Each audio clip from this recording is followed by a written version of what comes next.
Hello, guys. Welcome, everybody, to Purple Haze Podcast. I am your lovely host, Isaac here. The Minnesota Vikings will take on the Detroit Lions in the whiteout game on Christmas Eve at noon. So, basically, every other game that the Vikings have, as far as either NFC North division title or playoff implications, all three of these games are must wins. All of them are.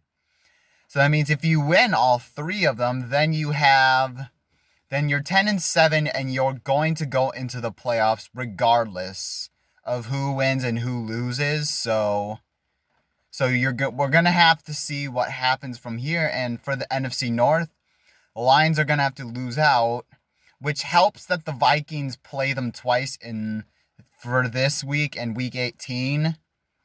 Week 17, they're going up against the Dallas Cowboys while we go up against the Packers. But for right now, let's talk about the game. Starting with the Lions defense. The Lions defense, they're not at all that great, really, of a defense, really. But you do have some. But what really scares me is we have a spotty offensive line, so many injuries. So you got Aiden Hutchinson, who's one of the best edge rushers, Isaiah Buggs. You got let's see, for like the secondary, you do have some. I'm not sure if Jeff Okuda is there for the Detroit Lions, but let's see. Let's talk about it. The run game is actually going to be very hard for me, for Ty Chandler to really get out there, which in all honesty, I don't know if he's going to be a running back one. I don't know, but for right now, I think though the Vikings, they have a lot of weapons though that they can utilize. Nick Mullins does anyways, and Kevin O'Connell does. They just need to clean up the mistakes, like for Nick Mullins, doing too much when you're in the red zone. So basically just take care of the football in the red zone, because once you leave points against the Lions, they're easily going to take advantage of it, like this team is.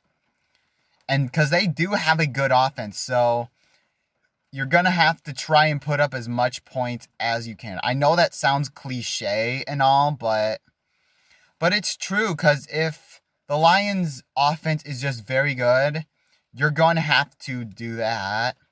And you do have the weapons: Justin Jefferson, Jordan Addison, TJ Hawkinson, maybe some Brandon Powell, maybe some KJ Osborne in the mix. But the one thing that you have to do is do that. And also, because if need be, just try to avoid the tush push as much as you can, because we have the worst tush push offense, so maybe you could go on without it, really. I don't know. As for the Lions offense,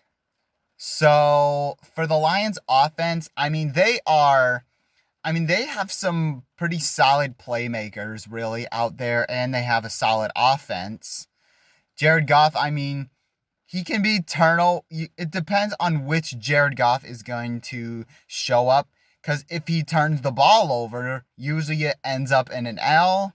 But if he's good, it usually comes out with the W. So it depends on what basically he does. But also, Jahmyr Gibbs, he's probably a lot better than David Montgomery at this point, so I'm assuming they're going to use him. He's basically a bulldozer of a running back.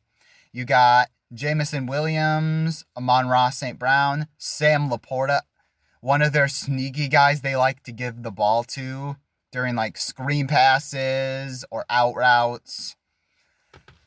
So basically, it's going to be a very tough time. I don't have any issues with with the front four, but I do have some concerns with the Lions offense with the secondary. Byron Murphy Jr., Caleb Evans, Mekhi Blackman. They're going to have to really get better with their communication, because that's what we saw with the Cincinnati Bengals. They had a lot of miscommunication and assignments, and basically they need to work on that. And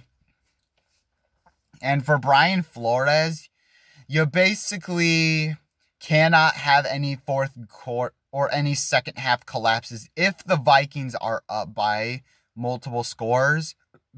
Can't have that happening, as far as I'm concerned. Excuse me, by the way.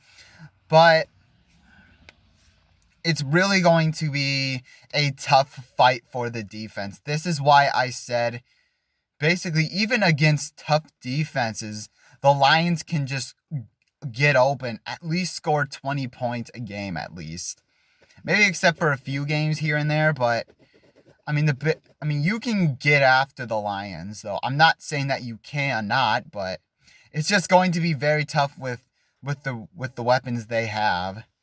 So for me, I genuinely don't know what's going to happen on Christmas Eve, but the Lions are very beatable. So I'm going to say I think the Vikings do get the win and move up 8. I think they do get the win. I'm going to say somewhere around the range of 27-24 Vikings win. I don't know. Let me know your thoughts down below in the comment section below. Make sure you guys hit that like button and hit that subscribe button if you haven't already. Skol.